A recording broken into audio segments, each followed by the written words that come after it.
We've seen a lot of different isomers. So this slide summarizes the different types of isomers that we've seen. Because when we say isomers, it really can mean a lot of things. The first type of isomer that we looked at were constitutional isomers. And what we found is constitutional isomers are molecules that have the same formula, the same molecular formula, but they're connected in different ways. So if I go and I look at it, I can see like a methyl group is moved from one carbon to another or something like that. If it's not immediately obvious by just examining the molecule, what you can do is name them, because another way to identify constitutional isomers is by same formula, different name.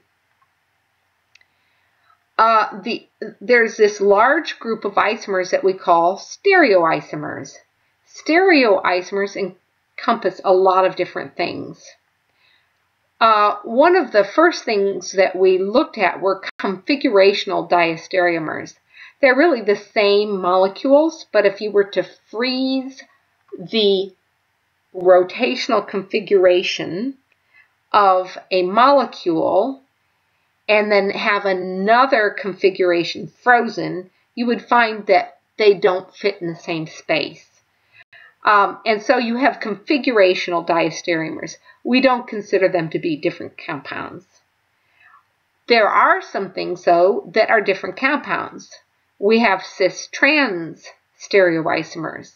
We looked at those with, let's say, a cyclohexane ring. Cis-trans stereoisomers are not mirror images, and they don't fit in each other's space. So they are diastereomers. So another thing, besides calling them cis-trans stereoisomers, we can call them cis-trans diastereomers. Both of these are non-mirror images that are non-superimposable right here. Then we have another type of stereoisomer that we've looked at, and these are the enantiomers. These are mirror images, non-superimposable mirror images. So this kind of summarizes how you can identify the various isomers that we have. Constitutional isomers, these are all examples of them, different connectivity. Here there's different groups. Here's a different position of the functional group. Here you just have a different connectivity of the carbons.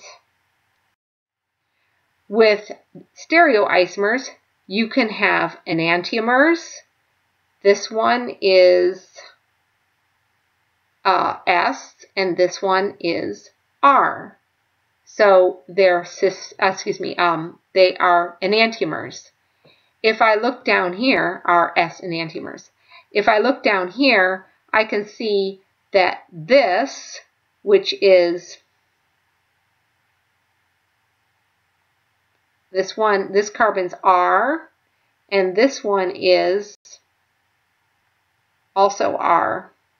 If I look at this one's R, and this one is going to be S. RR and RS, they are diastereomers. They are non-superimposable, non-mirror images. These are non-superimposable mirror images. The cis-trans stereoisomers are also diastereomers. Nitrogen, phosphorus, and sulfur all have potential to have non-superimposable mirror images. If I look at this nitrogen, you can see this is actually a fourth group, the non-bonding pair. The only thing is that this nitrogen very easily interconverts to its enantiomers at room temperature. So we don't consider the nitrogens to be chiral unless the ring holds them in place or you get them really, really cold so they can't interconvert. The same thing occurs with phosphorus and sulfur. However, if we make a salt, we can actually make a salt of this nitrogen with an acid. And when you do, you would have two enantiomers made of that salt. And you would have a racemate that would form of that salt.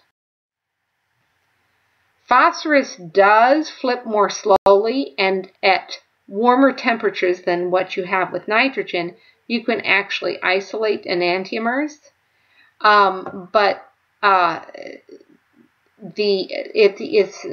We're not going to be doing much phosphorus chemistry, so you don't have to worry about it. How many chirality centers do you have here? The rest of the slides are going to just be you try it. So go ahead and go through all these problems and see which ones you can do. So how many chirality centers are there?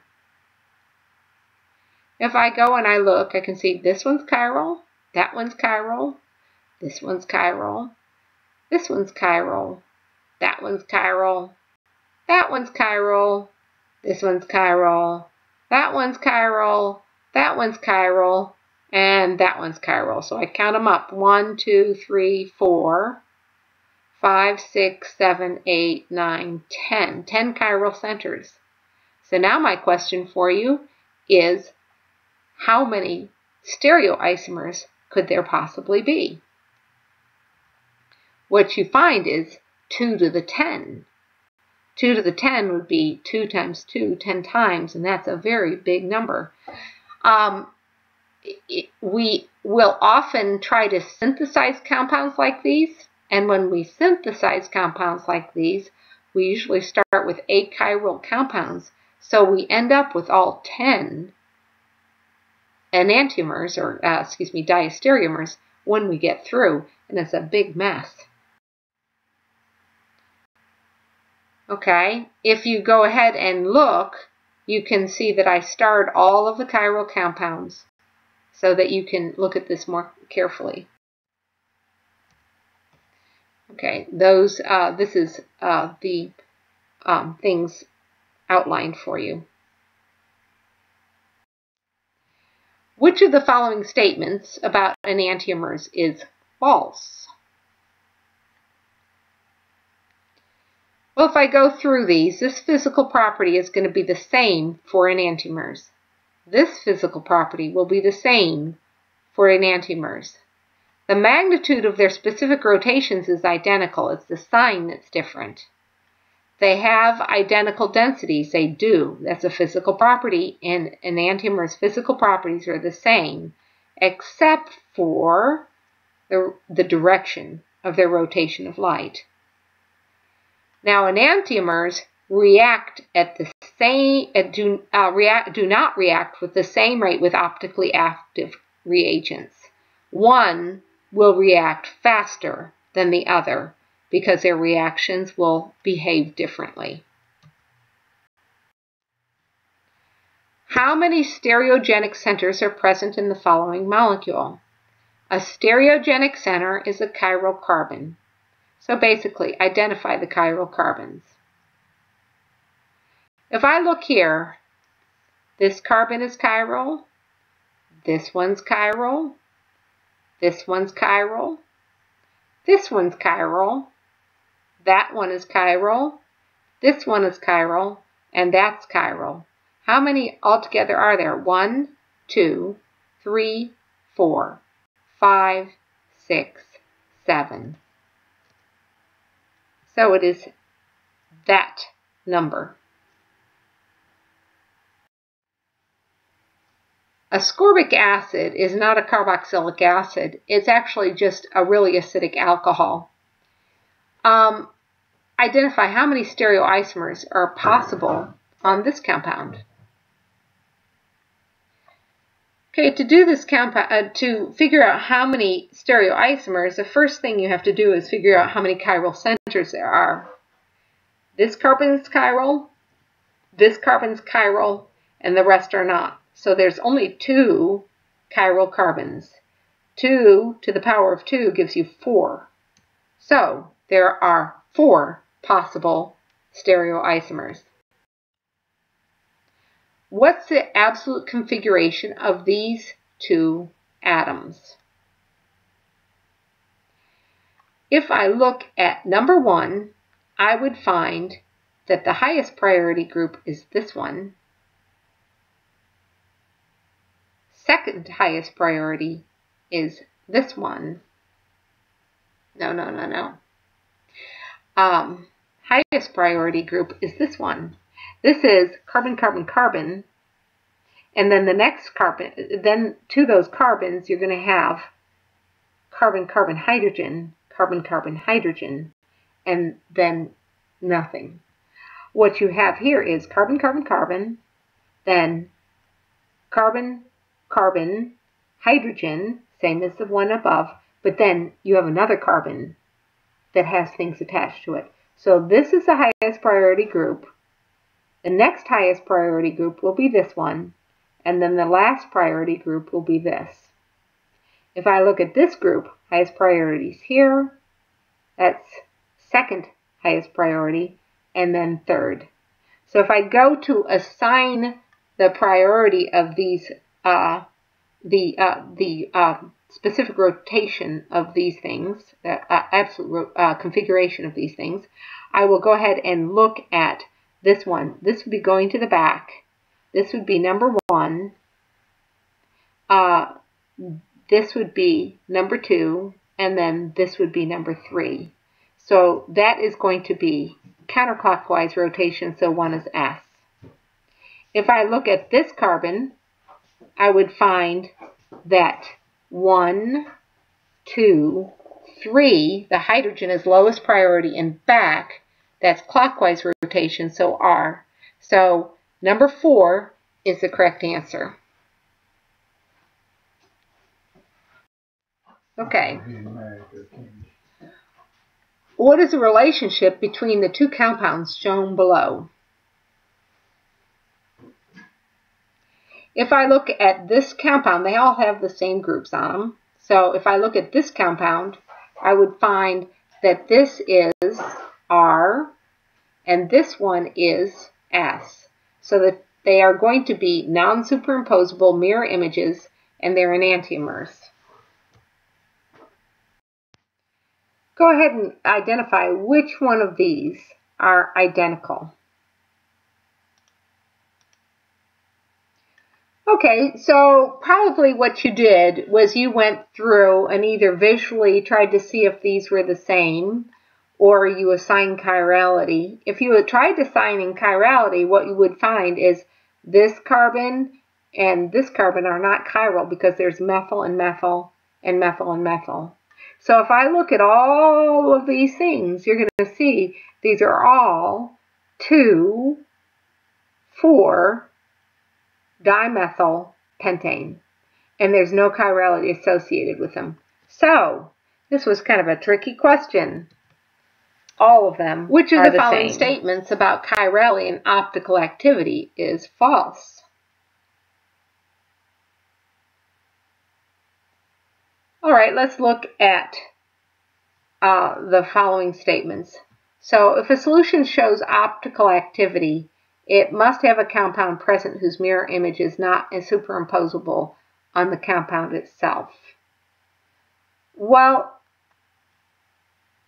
that's true, because a compound whose mirror image is not superimposable on the compound itself, it's not in, we're not saying it's in there with it, but the compound in there has a mirror image that's not superimposable on itself.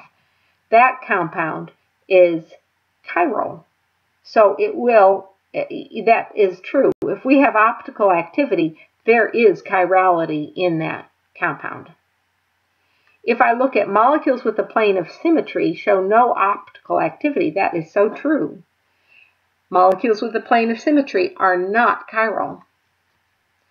The angle of rotation of plane polarized light depends on how many chiral molecules the light interacts, that the molecule interacts with the light. So is this true?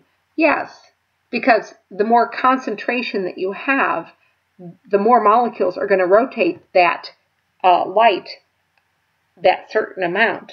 So the greater the concentration, the greater the light interaction. Enantiomers will always have opposite signs of optical rotation. And this is true.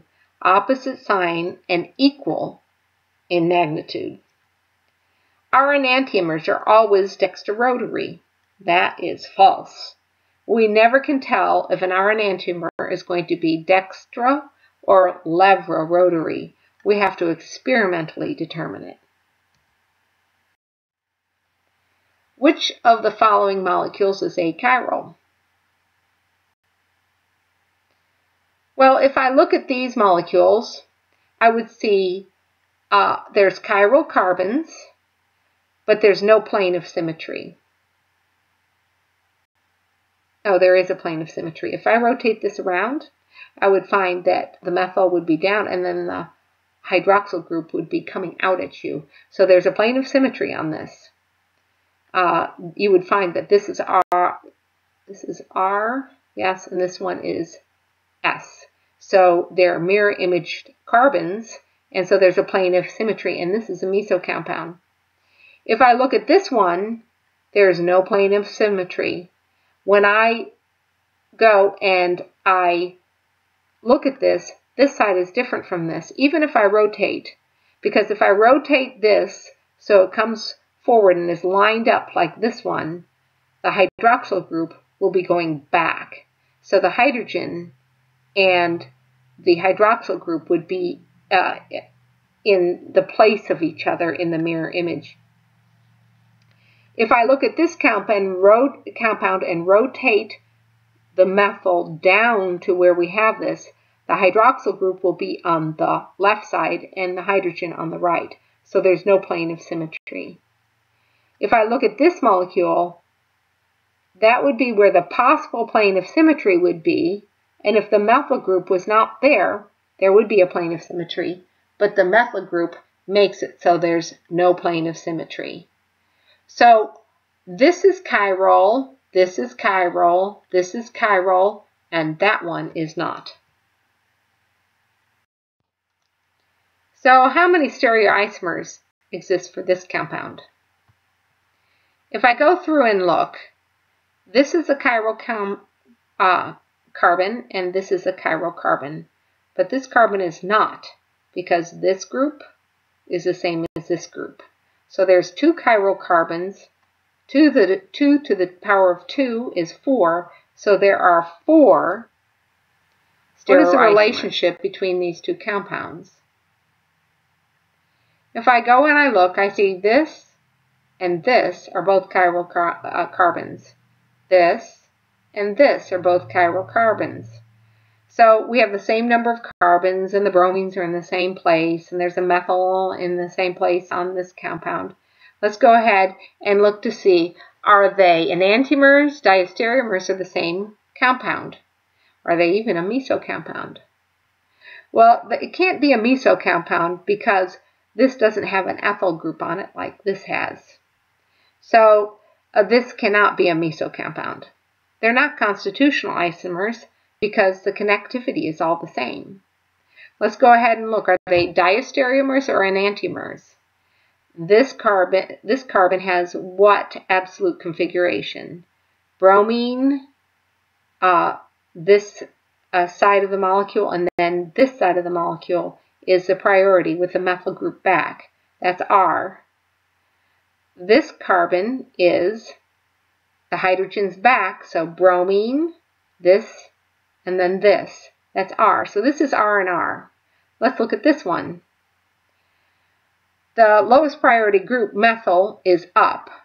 So if I look at this, this is going to be counterclockwise rotation, but the methyl out, so this is R.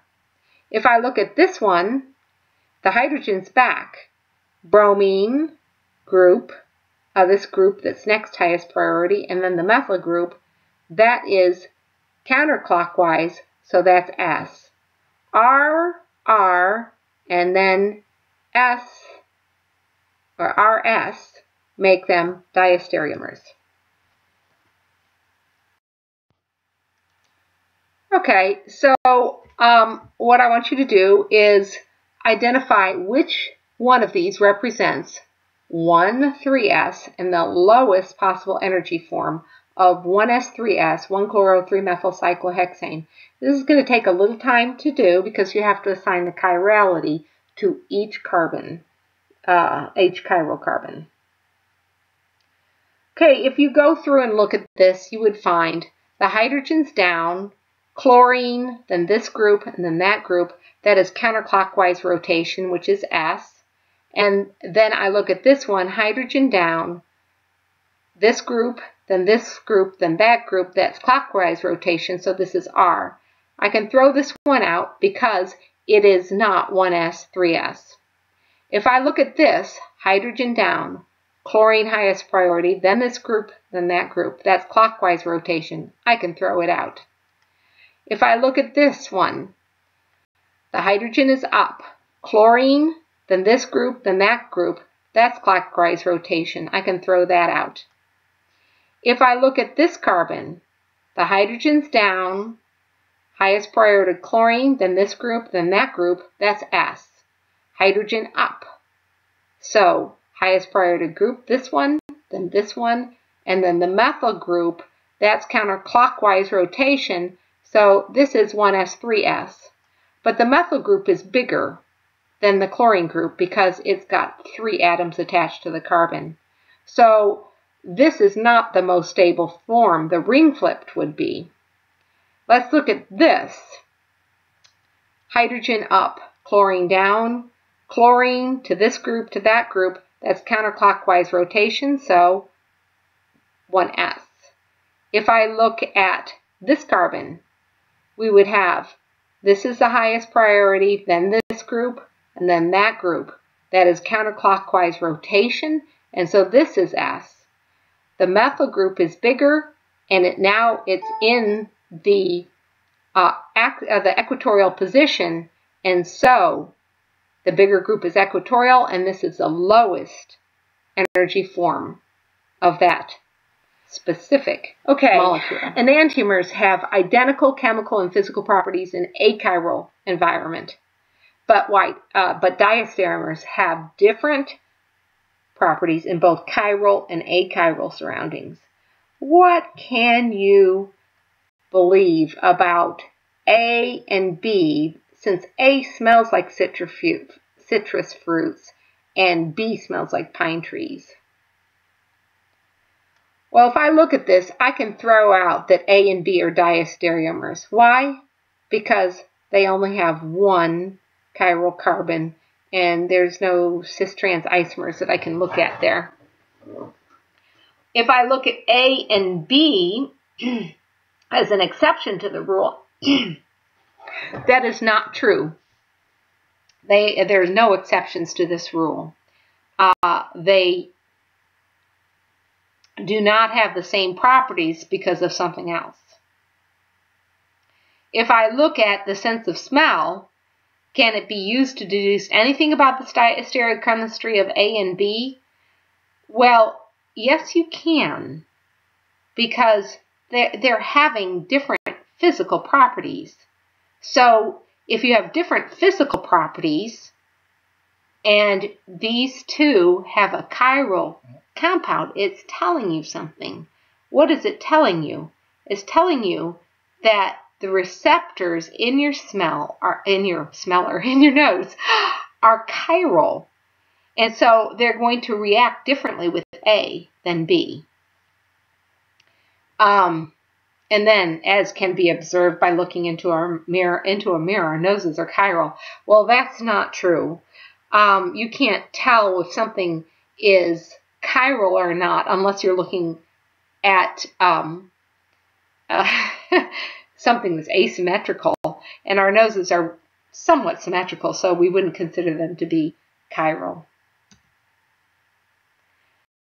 Okay, how many prochirality centers does one butanol have?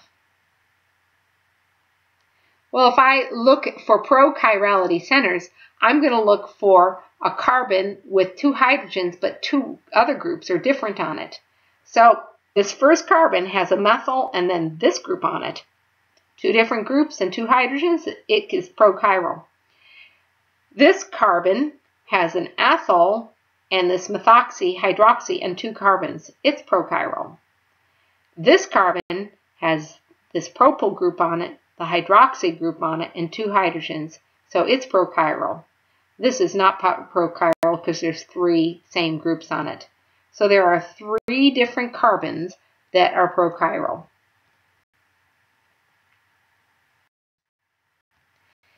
If I look at this molecule, are you looking down on the ray face or the psi face for this carbon right here?